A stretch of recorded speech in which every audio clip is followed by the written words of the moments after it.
నూరు కట్ల పిశాచం కథలు. ప్రజా విప్లవం. విరాటదేశ రాజు శ్రీముఖుడు. అతడు విలాసాల్లో మునిగి తేలుతూ ప్రజల కష్టసుఖాలు పట్టించుకోవటం మానేశాడు. దాంతో రాజోద్యోగులు అవినీతికి పాల్పడ్డారు. సైనికులు దోపిడీలకు అలవాటు పడ్డారు. ప్రజలు ఈ కష్టాలు భరించలేకపోయారు. కొందరు యువకులు రహస్యంగా సైనిక శిక్షణ పొందుతూ ఆయుధ సేకరణ చేసి తిరుగుబాటు సన్నాహాలు ప్రారంభించారు. విరాట దేశంలో ప్రజా విప్లవం బలపడుతోందన్న విషయం గ్రహించిన పొరుగురాజు చతురసేనుడు విప్లవకారులకు సాయపడతానని కబురంపాడు. వాళ్లు సరేనన్నారు. చతురసేనుడి సాయంతో బలపడిన ప్రజా విప్లవం శ్రీముఖుడి సైనిక బలాన్ని ఓడించింది. చేసేది లేక శ్రీముఖుడు రహస్య మార్గాన అడవులకు పారిపోయాడు. చతురసేనుడు తన ప్రతినిధిని విరాటదేశపు రాజుగా ప్రకటించి ప్రజలకు మేలు జరిగేలా కొత్త శాసనాలు ప్రకటించి వెంటనే అమలు చేశాడు. అడవిపాలైన శ్రీముఖుడు తన దుస్థితికి కారణమేమిటా అని కొన్నాళ్లపాటు ఆలోచించాడు. అయితే ఆయనకి తన తప్పు తెలియలేదు. నేనెప్పుడూ చతురసేనుడికి ఎటువంటి అపకారం చేయలేదు. అయినా రాజ్యకాంక్షతో ఆయన నాకు ద్రోహం చేసి నాకీ దుస్థితి కల్పించాడు అనుకున్నాడు. దాంతో ఆయనకు చతురసేనుడిపై కోపం పుట్టింది. అది క్రమంగా పెరగసాగింది. చతురసేనుడిపై పగ తీర్చుకోవాలని గట్టిగా సంకల్పించాడు. ఏకాకిగా అడవిలో ఉన్న శ్రీముఖుడు పగ ఎలా తీర్చుకోగలడు? ఏదో రూపంలో అదృష్టం కలిసిరాదా అనుకుంటూ ఆయన అడవిలో లభించిన ఫలాల్ని తింటూ క్రూర మృగాల బారి నుంచి తనను తాను రక్షించుకుంటూ అక్కడే తిరుగుతున్నాడు. అలా 2 వారాలు గడిచాక ఒక రోజున శ్రీముఖుడికి చెట్టు కింద తపస్సు చేస్తున్న ఒక ఋషి కనిపించాడు. దివ్య తేజస్సుతో వెలిగిపోతున్న ఆయన ముఖాన్ని చూసి శ్రీముఖుడు అబ్బురపడుతుండగా అంతలో చప్పున ఆ ఋషి కళ్ళు తెరిచి ఎదురుగా కనిపించిన మనిషిని చూసి ఎవరు నీవు అని అడిగాడు. శ్రీముఖుడు ఆయనకు వినయంగా నమస్కరించి తన కథ చెప్పుకున్నాడు. ఋషి నవ్వి, నీవు అదృష్టవంతుడివి. మోక్షగామినైన నేను అన్నపానాదులు మాని గాలి భోంచేస్తూ ఏకధాటిగా తపస్సు చేస్తూ 10 ఏళ్లకోసారి కళ్ళు తెరుస్తాను.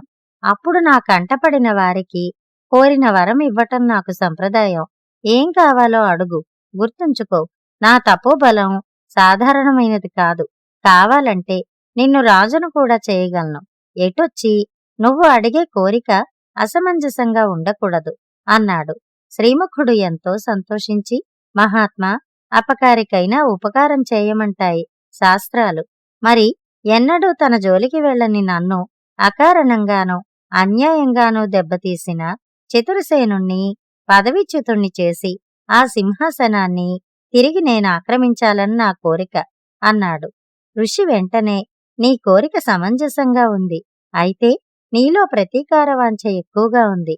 అది తగ్గేదాకా నీ కోరిక నెరవేరదు. కాబట్టి నీవు చతురసేనుడి రాజ్యానికి వెళ్ళు. ప్రజల్లో సంచలనం సృష్టించు. రాజుకు వ్యతిరేకంగా విప్లవం లేవదీయి.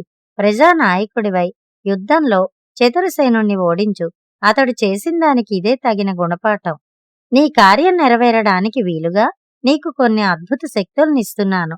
వాటి సాయంతో నీవు తలుచుకున్నప్పుడల్లా ఎదుటివారి చేత నిజం చెప్పించగలవు. నిన్నెవరూ యుద్ధంలో ఓడించలేరు అన్నాడు. శ్రీముఖుడికి ఋషి చెప్పిన సలహా నచ్చింది. దీవించమంటూ ఋషికి సాష్టాంగపడ్డాడు. ఋషి ఆయన్ని లేవనెత్తి, వెళ్ళు నాయనా, ఏడాది తర్వాత నేను మరో 10 ఏళ్ల తపోదీక్ష ప్రారంభిస్తాను. ఈలోగా వచ్చి నీ విజయవార్త చెప్పు అన్నాడు. శ్రీముఖుడు వెంటనే బయలుదేరి చతురసేనుడి రాజ్యం చేరుకుని హరి అనే ధనికుడింట బస చేశాడు. పరదేశుల్ని ఆదరించడం సంప్రదాయంగా గల హరి శ్రీముఖుడి ముఖంలోని తేజస్సు చూసి అబ్బురపడ్డాడు. ఆయనకు మృష్టాన్న భోజనం పెట్టాడు. పడకకు హంసతూలిక తల్పం ఏర్పాటు చేసి అందమైన యువతుల్ని పరిచారికలుగా నియమించాడు. ఆ రాత్రి ఆ ఇంట్లోకి 10 మంది బందిపోటు దొంగలు చొరబడ్డారు. అవసరమైతే ఇంటిల్లి పాదిని చంపేసైనా మొత్తం ఇల్లంతా దోచుకుపోవాలనుకుని తగిన ఆయుధాలతో వచ్చారు. వరబలుడైన శ్రీముఖుడు ఆ రోజున ఆ ఇంట్లో ఉండడం ఆ దొంగల దురదృష్టం. శ్రీముఖుడు వరబలంతో తానొక్కడే వాళ్లందర్నీ ఎదిరించి నిరాయుధుల్ని చేసి బందీలను చేశాడు. శ్రీముఖుడి అద్భుత శూరత్వానికి హరి ఆశ్చర్యపడ్డాడు. శ్రీముఖుడు హరితో, ఈ బందిపోట్లను రాజభట్లకప్పగించు, నా గురించి ఎవరికీ చెప్పొద్దు అన్నాడు. హరి అలాగే చేశాడు. ఎంతో కాలంగా దొరక్కుండా వేధిస్తున్న బందిపోట్లను బంధించినందుకు న్యాయాధికారి హరిని ఘనంగా సత్కరించి పంపాడు. హరి తిరిగొచ్చాక జరిగింది తెలుసుకున్న శ్రీముఖుడు, కొంచెం ఆలోచించు, నేనొక్కడిని 10 మంది బందిపోట్లను బంధించగలిగాను. తలుచుకుంటే రాజభటులు బందిపోట్లను ఏనాడో బంధించి ఉండేవారు కదా. ఆ బందిపోట్లు మీ రాజు నియమించిన వాళ్లే అని నీకు అనిపించడం లేదా? ఆయన పన్నులు తగ్గించి ప్రజల్లో మంచి పేరు తెచ్చుకుంటూ బందిపోట్ల ద్వారా ప్రజల్ని దోచుకుంటున్నాడు. ఇలాంటి రాజు పాలనలో ప్రజలు సుఖపడరు. నీవు సరేనంటే జనాన్ని కూడగట్టి తిరుగుబాటు చేద్దాం. నా నాయకత్వానికి పరాజయం ఉండదు అన్నాడు. అప్పుడు హరి శ్రీముఖుణ్ణి పరీక్షగా చూసి, మహాప్రభు, తమరు చతురసేన మహారాజులని గుర్తించలేకపోయాను. ఈ దాసుణ్ణి పరీక్షించకండి. తమరు స్వయంగా నాపై కత్తి ఎత్తినా తల వంచి తప్పొప్పుకుంటాను తప్ప మిమ్మల్ని తప్పుపట్టను. మీ వంటి ధర్మప్రభువు 7 జన్మలకు లభించడు. మీ రాకతో నా ఇల్లు పావనమైంది అంటూ 2 చేతులు జోడించి నమస్కరించాడు. హరి తనని చతురసేనుడిగా ఎందుకు పొరబడ్డాడో తెలియలేదు కాని ప్రజలకు తమ ప్రభు అంటే చాలా అభిమానం ఉందని శ్రీముఖుడికి అర్థమైంది. ఆయన హరితో, నేను చతురసేనుణ్ణి కాను, అద్భుత శక్తులున్న దివ్యపురుషుణ్ణి. నిజం చెప్పి నిన్ను నీ దేశ ప్రజల్ని రక్షించాలనుకున్నాను. కాని మీకా అదృష్టం లేదు, మీ కర్మ అన్నాడు. హరి అప్పుడు శ్రీముఖుణ్ణి మరింత పరీక్షగా చూసి, తన పాలనలో లోపాలు తెలుసుకునేందుకు మహారాజు తరచూ మారువేషంలో తిరుగుతూ ప్రజల్లో విప్లవభావాలు రేకెత్తించాలని ప్రయత్నిస్తాడు. ఏ లోపం లేని ఆ ప్రభు పాలనలో ప్రజలకు విప్లవభావాలెలా కలుగుతాయి? తమరు నిజంగా చతురసేన మహారాజు కాకపోతే మీ అద్భుత శక్తులతో అమాయకుడైన నా తమ్ముడు శంభుకుణ్ణి రక్షించండి. మా రాజ్యానికి రక్షగా ఉండే కాళికామాత ఆలయంలో తరతరాలుగా ఉంటున్న కౌస్తభమణిని దొంగలించబోయాడన్నది వాడిపై ఆరోపణ. సాక్ష్యాలన్నీ వాడికి వ్యతిరేకంగా ఉన్నాయి. మా రాజ్యంలో కఠినమైన శిక్షాస్మృతి లేదు. కాని కౌస్తభమణిని దొంగలించాలనుకోవటం క్షమించరాని నేరం. అందుకుగాను రేపే వాడిని సర్వజన సమక్షంలో ఉరితీస్తారు అన్నాడు. శ్రీముఖుడిది తనకు సవాలుగా భావించాడు. ఆయన వెంటనే హరి సాయంతో కారాగారంలో ఉన్న శంభుకుణ్ణి కలుసుకుని, నా ముందు అసత్యమాడలేవు, ఏం జరిగిందో నిజం చెప్పు అన్నాడు. శంభుకుడు శ్రీముఖుడికి తన కథ చెప్పాడు. జరిగిందేమిటంటే, శంభుకుడు పద్మావతి అనే పిల్లని ఇష్టపడ్డాడు.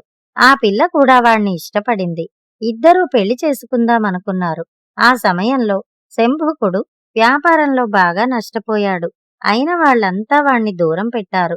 అందుకని పద్మావతి తండ్రి కుసుడు వాడికి పిల్లనివ్వనన్నాడు. అంతేకాదు, తన కూతుర్ని సాగరుడనే వాడికిచ్చి పెళ్లి చెయ్యాలని నిర్ణయించాడు. పద్మావతి సాగరుణ్ణి పెళ్లాడ్డానికి ససేమిరా అంది. అప్పుడు సాగరుడు కుసుడు కలిసి పద్మావతికి శంభుకుడంటే అసహ్యం పుట్టించాలని పథకం వేశారు. ఆ ప్రకారం సాగరుడు శంభుకుణ్ణి కలుసుకుని, నీమీద ప్రేమతో నీకివ్వాలని పద్మావతి కాళికాలయంలోని కౌస్తభమణిని దొంగిలించింది. అదామె తండ్రి కనిపెట్టి బలవంతాన ఆ మణిని ఆమె నుంచి లాక్కున్నాడు. కాని ఈ విషయం బయటపడితే ఆమెకు ఉరిశిక్ష తప్పదని ఆయన బెంగెట్టుకున్నాడు. ఆ మణిని నాకిచ్చి తిరిగి ఆలయంలో యథాస్థానంలో ఉంచమన్నాడు. నాకు ధైర్యం చాలడం లేదు. నువ్వు పద్మావతిని ప్రాణాధికంగా ప్రేమించి ఉంటే మణి ఉన్న ఈ పట్టు సంచిని కాళికాలయంలో యథాస్థలంలో ఉంచు, లేదా పద్మావతి ఏమైపోతే నాకేం అని ఆ పట్టు సంచిని వాడి దగ్గర వదిలి వెళ్లాడు. శంభుకుడు మారు ఆలోచన లేకుండా వెంటనే ఆ పట్టు సంచిని తీసుకుని కాళికాలయానికి బయలుదేరాడు. ఈలోగా సాగరుడు పద్మావతి వద్దకు వెళ్లి, శంభుకుడికి ఇప్పుడు బాగా డబ్బు పిచ్చి పట్టుకుంది. రాజ్యక్షేమానికి భంగమని తెలిసి కూడా కౌస్తభమణ్ణి దొంగలించాలని బయలుదేరాడు. ఇలాంటి దేశద్రోహిని, దైవద్రోహిని నువ్వెలా ప్రేమించావో నాకు ఆశ్చర్యంగా ఉంది అన్నాడు. పద్మావతి ఈ మాటలు నమ్మలేదు. కాని నిజం తెలుసుకుందామని తాను కాళికాలయానికి బయలుదేరింది. ఆమె ఆలయం చేరేసరికి శంభూకుడు గర్భగుడిలోని కొయ్యపెట్టి తాళాన్ని బద్దలు కొట్టే ప్రయత్నం చేస్తున్నాడు. అప్పుడు పద్మావతి వాణ్ణి సమీపించి, ఛీ, నువ్వు చివరికిలా తయారయ్యావా? స్వార్థం కోసం కౌస్తుభమణ్ణి దొంగలించే దశకు దిగజారిపోయావా? దేశద్రోహి, దైవద్రోహి, నీ ముఖం చూస్తేనే పంచమహాపాతకాలు వస్తాయి అంది. ఆ సమయానికి అక్కడ రాజభట్లు ప్రత్యక్షమయ్యారు. వారిలో ఒకడు, మీ ఇద్దరూ ఒకరి వెనక ఒకరు ఆలయం వైపు వెడుతుంటే అనుమానించి రహస్యంగా వెంటాడి వచ్చాం. అసలు విషయం తెలిసింది అని శంభూకుడు చెప్పేది వినిపించుకోకుండా వాణ్ణి తీసుకుని వెళ్ళిపోయారు. రాజభటులు వెంటాడి శంభూకుణ్ణి పట్టుకుంటారని సాగరుడు ఊహించలేదు. వాస్తవానికి వాడు కూడా పద్మావతిని కొంత దూరం రహస్యంగా వెంబడించాడు. శంభూకుడి ద్రోహబుద్ధిని ఆమెకు రుజువు చేసి వెనక్కు తీసుకుపోవచ్చుననుకున్నాడు. కాని రాజభట్లు వాళ్ళని వెంటాడ్డం చూసి వాడు రంగంలోంచి తప్పుకున్నాడు. తర్వాత పరిస్థితి చెయ్యి దాటిపోయిందని, అప్పుడు నిజం చెబితే తమకే ప్రమాదమని గ్రహించిన సాగరుడు, కుసుడు కిమ్మనకుండా ఊరుకున్నారు. శంభూకుడికి ఉరిశిక్ష పడింది. ఆలయంలో పద్మావతి తనని నిందించడాన్ని బట్టి అసలేం జరిగిందో శంభూకుడు గ్రహించాడు. కాని అది నిజమనడానికి వాడి వద్ద రుజువుల్లేవు. ఈ కథ వినగానే శ్రీముఖుడు నివ్వెరపోయాడు. శంభూకుడికి న్యాయం జరిపిస్తానని మాటిచ్చి మర్నాడు ఉరిశిక్ష అమలు జరిగే స్థలానికి వెళ్ళాడు. అక్కడ ఆయన జనం ముందుకొచ్చి, ఇప్పుడు మీకో అద్భుతం చూపిస్తాను అంటూ సాగరుణ్ణి, కుసుణ్ణి పిలిచాడు. తన అద్భుత శక్తితో వాళ్ల చేత నిజం పలికించి అప్పటికప్పుడు శంభూకుడి శిక్ష రద్దు చేయించాడు. తర్వాత శ్రీముఖుడు అక్కడున్న ప్రజలనుద్దేశించి ప్రసంగించాడు. అమాయకులను అన్యాయంగా ఉరితీయించే చిత్రసేనుడి పాలనపై తిరగబడాలని మీకుంటే మీకు సాయపడి మిమ్మల్ని గెలిపించగల అద్భుత శక్తులు నాకున్నాయి. నన్ను రాజును చేస్తే నా పాలనలో అన్యాయాలుండవు, అక్రమాలు జరగవు అన్నాడు. అప్పుడు శంభూకుడు కలగజేసుకుని, నా ప్రాణదాతలైన మీరు ఈ విధంగా మాట్లాడడం భావ్యం కాదు. చతురసేన మహారాజు స్థానంలో నేనున్నా ఇదే విధంగా శిక్ష అమలు జరిపేవాణ్ణి. పొరపాట్లు మానవ సహజం. తెలిసి చేసినప్పుడే పొరపాటు తప్పు అవుతుంది. మా మహారాజు తెలిసి ఏ పొరపాటు చేయడు. తెలియక పొరపాటు జరిగితే మీ వంటి దివ్య పురుషులు వచ్చి సరిదిద్దడం కూడా ఆయన గొప్పతనానికి నిదర్శనం. ఏ జనమైనా ఆయనపై విప్లవం తీసుకురావాలనుకుంటే వారికి పుట్టగతులుండవు అన్నాడు శ్రీముఖుడితో. అన్యాయంగా ఉరిశిక్షకి గురైన శంభూకుడే ఇలా అనటంతో శ్రీముఖుడికి లోపం ఎక్కడుందో తెలిసి కనువిప్పు కలిగింది. ఆయన ప్రజా విప్లవం గురించిన ఆలోచన మానుకుని అరణ్యానికి తిరిగి వెళ్లి ఋషికి శిష్యుడై తాను తపస్సు చేసుకుంటూ ఉండిపోయాడు. వినయశీలుడు ఈ కథ చెప్పడం పూర్తి చెయ్యగానే రాణి తన రాజ్యంలో ప్రజా విప్లవం వచ్చింది, విజయవంతమైంది. అందుకు కారణం తానే తప్ప చతురసేనుడు కాదని శ్రీముఖుడు చాలా ఆలస్యంగా తెలుసుకున్నాడు.